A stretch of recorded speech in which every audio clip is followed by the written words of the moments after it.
भगवान जगन्नाथ को खिचड़ी का भोग क्यों लगाते हैं? भगवान और उनके भक्तों की कई कथाएं देखने को मिलती हैं, जो उनके बीच अटूट आस्था और विश्वास को दिखाता है।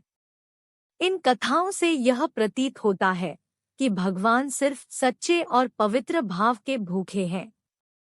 ऐसी ही एक कथा आज हम सुनने वाले हैं, जो भगवान और भक्त के आपसी प्रेम का अच्छा उदाहरण प्रस्तुत करती है।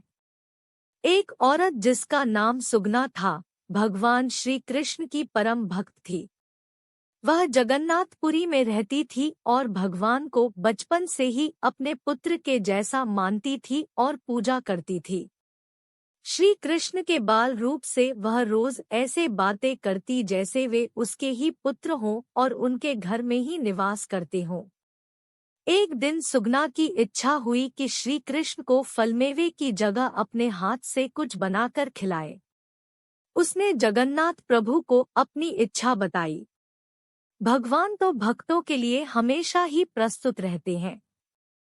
प्रभु बोले, माता, जो भी आपने बनाया हो वही खिला दो, बहुत भूख लगी है। सुगना ने खिचड़ी बनाई थी और उसने प्रभु को खिचड़ी खाने को दे दी। प्रभु बड़े चाव से खिचड़ी खाने लगे और सुगना ये सोचकर भगवान को पंखा झलने लगी कि कहीं गर्म खिचड़ी से प्रभु का मुंह ना जल जाए। संसार को अपने मुख में समा लेने वाले भगवान को सुगना एक माता की तरह पंखा कर रही थी और भगवान उसकी भक्ति की भावना में बहे जा रहे थे। खिचड़ी खाने के बाद भगवान ने कहा, है माता, मुझे तो खिचड़ी बहुत अच्छी लगी। मेरे लिए आप रोज ऐसी ही खिचड़ी पकाया करिए। अब मैं यही आकर खाया करूँगा। अब सुगना रोज सुबह उठती और सबसे पहले खिचड़ी बनाती, बाकी सब कुछ बाद में करती थी। भगवान भी सुबह सवेरे दौड़े आते और सुगना से कहते, माँ, जल्दी से मेरी प्रिय खिचड़ी लाओ। अब तो रोज का यही नियम बन गया। भगवान सुबह सुबह आते, लगा हुआ भोग खाते और फिर चले जाते। एक बार एक साधु सुगना के पास आया। साधु ने उन्हें सुबह सुबह खिचड़ी बनाते देखा तो नाराज होकर कहा, माता जी, आप यह क्या कर रही हो? सबसे पहले नहा धोकर पूजा पाठ करनी चाहिए, लेकिन आप तो सुबह सुबह खाने के लिए भोजन ही बनाने में लग गई। सुगना बोली, क्या करूं गुरुजी? ये पूरा संसार जिस भगवान की पूजा पाठ कर रहा होता है, वही सुबह सुबह भूखे आ जाते हैं। मैं उनके लिए ही तो सब काम छोड़कर पहले खिचड़ी बनाती हूँ। साधु जी ने सोचा कि शायद इस सुगना की मति मारी गई है। यह तो ऐसे बोल रही है जैसे भगवान इसकी बनाई खिचड़ी के ही भूखे बैठे हुए हों। साधु सुगना को समझाने लगे, माता जी, तुम भगवान को अशुद्ध कर रही हो। सुबह स्नान के बाद पहले रसोई की सफाई करो, फिर भगवान के लिए भोग बनाओ। अगले दिन सुगना ने ऐसा ही किया। जैसे ही सुबह भगवान आए और बोले, माँ, मैं आ गया हूँ, खिचड़ी लाओ। सुगना ने कहा, प्रभु, अभी मैं स्नान कर रही हूँ, थोड़ा रुको।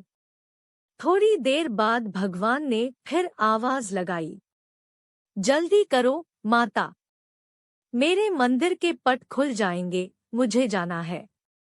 वह फिर बोली, अभी मैं रसोई की सफाई कर रही हूँ। प्रभु भगवान सोचने लगे कि आज माता को क्या हो गया है, ऐसा तो पहले कभी नहीं हुआ। फिर जब सुगना ने खिचड़ी परोसी, तब भगवान ने झटपट करके जल्दी जल्दी खिचड़ी खाई। परंतु आज खिचड़ी में भी रोज का स्वाद भगवान को नहीं लगा। फिर जल्दी जल्दी में भगवान बिना पानी पिए ही मंदिर में जाने लगे। भगवान ने बाहर साधु को देखा तो समझ गए कि इस माता को यह पट्टी इसी ने पढ़ाई है। अब यहाँ ठाकुर जी के मंदिर के पुजारी ने जैसे ही मंदिर के पट खोले तो देखा भगवान के मुख पर खिचड़ी लगी हुई है। पुजारी बोले, प्रभु जी, ये खिचड़ी आपके मुख पर कैसे लग गई है? भगवान ने कहा, पुजारी जी, मैं रोज सुबह सुगना के घर पर खिचड़ी खाकर आता हूँ। आप माता सुगना के घर जाओ और जो साधु उनके यहाँ ठहरे हुए हैं, उनको समझाओ। उसने उस बूढ़ी माँ को भ्रमित कर दिया है। पुजारी ने साधु से जाकर सारी बात कही कि भगवान को सब पता चल गया है और वे तुमसे नाराज है कि तुम उनके भक्त को परेशान कर रहे हो। यह सुनकर साधु घबराए और तुरंत सुगना के पास जाकर कहा, माता जी, मुझे माफ करो, ये सभी नियम और धर्म तो हम संतों के लिए हैं। आप तो जैसे पहले खिचड़ी बनाती थी वैसे ही बनाते रहिए। आपके घर पर ही भगवान खिचड़ी खाते रहेंगे। एक दिन अचानक सुगना की मृत्यु हो गई। जब उस दिन पुजारी ने मंदिर के पट खोले तो देखा कि भगवान की आंखों में आंसू है और वे रो रहे हैं। पुजारी ने भगवान से रोने का कारण पूछा तो वे बोले, पुजारी जी, आज मेरी माता सुगना इस लोक को छोड़कर स्वर्ग लोक को विदा हो गई है। अब मुझे खिचड़ी बनाकर कौन खिलाएगा? पुजारी ने कहा, प्रभु, आपको हम उस माता की कमी महसूस नहीं होने देंगे। आज के बाद आपको सबसे पहले खिचड़ी का भोग ही लगाया जाएगा। इसी कारण आज भी भगवान जगन्नाथ जी को खिचड़ी का भोग लगाया जाता है। तो भक्तों, प्रेम से बोलिए, जय जगन्नाथ भगवान की।